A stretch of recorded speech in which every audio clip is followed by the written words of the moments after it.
Rafa मुस्लिम लड़कियों के लिए इस्तेमाल होने वाला नाम।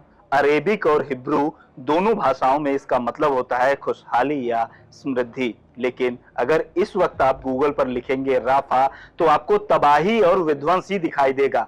खंडहर हो चुकी इमारतें दिखाई देंगी, तबाही के निशान दिखाई देंगे, जान बचाने के लिए भागते लोग दिखाई देंगे, अस्पतालों में मची चीख पुकार दिखाई देगी, हथियार बंद सैनिक दिखाई देंगे, आसमान से बम गिराते हवाई जहाज दिखाई देंगे, धरती रौंदते टैंक दिखाई देंगे, क्योंकि राफा में फिलहाल यही हालात हैं। राफा फलस्तीन का एक शहर है। ये गाजा के दक्षिणी हिस्से में मिस्र के साथ लगते बॉर्डर पर स्थित है। राफा ही एकमात्र जगह है जहां से गाजा के लोग इजराइल के अलावा किसी दूसरे देश के संपर्क में आते हैं, जहां से मानवीय सहायता आती है, लोगों की इलाज और खाने पीने की सुविधाएं मिल पाती हैं। अक्टूबर 2023 में जब हमास और इजराइल के बीच लड़ाई शुरू हुई तो राफा में भीड़ बढ़ती गई। हालात ये हो गए कि 3 लाख की आबादी वाले राफा में करीब 14 लाख की आबादी मौजूद है, जहां 7 मई से इजराइल ने ऑपरेशन शुरू किया है, जिसमें कई सारे लोगों के मारे जाने की खबर है। अभी तक कोई पुष्ट आंकड़ा नहीं आ पाया है। पिछले हफ्ते इजराइल ने राफा के कुछ हिस्सों को खाली करने का आदेश जारी किया था, जिसके बाद हमास की ओर से सीज फायर पर राजी होने की बात कही गई थी, लेकिन इजराइल ने इसे नकार दिया था। हालांकि दुनिया भर के तमाम संगठनों और देशों ने इजराइल से राफा पर हमला न करने की अपील की थी। इसमें अमेरिका और यूनाइटेड नेशंस भी शामिल हैं। यूनाइटेड नेशंस के महासचिव एंटोनियो गुटेरेस ने राफा पर हमले को बड़ी रणनीतिक गलती और मानवीय दुस्वप्न बताया था। एंटोनियो गुटेरेस ने कहा था कि राफा पर हमले का असर केवल गाजा या मिडिल ईस्ट पर ही नहीं बल्कि दूर तक होगा। इजराइल के बेस्ट फ्रेंड्स को भी अच्छे से पता है कि राफा पर हमला रणनीतिक गलती, राजनीतिक आपदा और मानवीय दुस्वप्न होगा। मैं उन सभी लोगों से अपील करता हूं जो इजराइल पर प्रभाव रखते हैं कि इस त्रासदी को रोकने में मदद करें।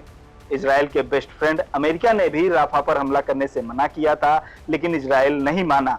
रॉयटर्स की खबर के मुताबिक अमेरिका ने कहा था कि सीज फायर ही इजरायली बंधकों को सुरक्षित वापस लाने का बेस्ट तरीका है, लेकिन इजराइल ने अमेरिका की अपील को ठुकरा दिया, जिसके बाद अमेरिका इजराइल के संबंधों में तल्खी बढ़ती दिख रही है।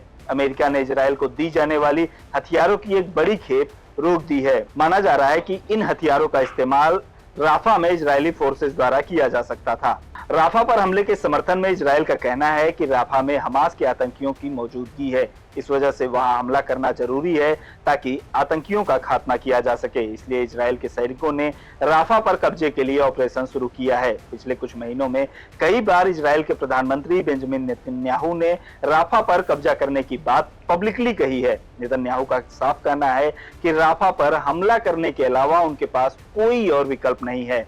उन्होंने कहा, हम वहां पर हमास के बटालियन खत्म करेंगे और इस युद्ध के उद्देश्यों को पूरा करेंगे, जिसमें इजरायली बंधकों की रिहाई भी शामिल है।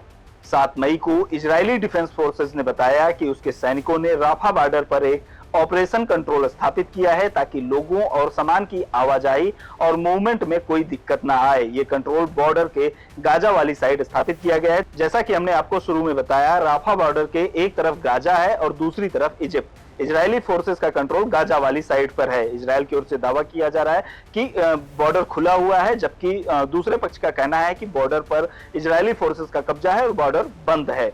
इजराइल और हमास के बीच चल रही लड़ाई 200 से ज्यादा दिन पार कर चुकी है। 7 अक्टूबर को हमास ने इजराइल पर हमला किया था, जिसमें 1200 लोगों की मौत हो गई थी। इसके बाद इजराइल ने हमास के खिलाफ युद्ध का ऐलान कर दिया था, जिसमें अब तक करीब 34,000 लोगों की मौत हो चुकी है। इसमें बड़ी संख्या में बच्चे और महिलाएं शामिल हैं। ये आंकड़ा यूएन की ओर से दिया गया है। इजराइल का कहना है कि वो हमास को पूरी तरह से खत्म कर देगा और ऐसा करने के लिए राफा में मौजूद हमास की बटालियनों को भी पूरी तरह से खत्म करना होगा। बिना ऐसा किए युद्ध का उद्देश्य पूरा नहीं हो सकता। लेकिन ऐसा करने के लिए बड़े पैमाने पर लोगों को वहां से निकालने की जरूरत पड़ेगी, क्योंकि राफा शहर घनी आबादी वाला है और वहां पर बड़ी संख्या में शरणार्थियों ने भी पनाह ली हुई है।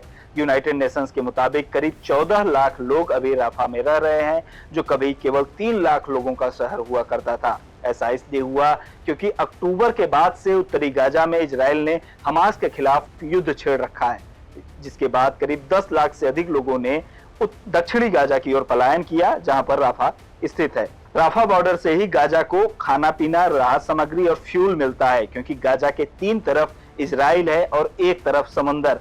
केवल राफा बॉर्डर ही वो जगह है जहां से इजिप्ट की सीमा लगती है। ये गाजा के लोगों के लिए लाइफलाइन कही जाती है। ऐसे में पहले से ही बुनियादी जरूरतों की कमी, गोलीबारी और बमबाजी से जूझ रहे गाजा के लोगों के लिए राफा पर इजरायली फोर्सेस का हमला एक नई समस्या लेकर आई है। फिलहाल इस वीडियो में इतना ही। वीडियो के बारे में आपकी जो भी राय हो कमेंट बॉक्स में हमें जरूर बताएं। देखते रहिए लोकमत हिंदी।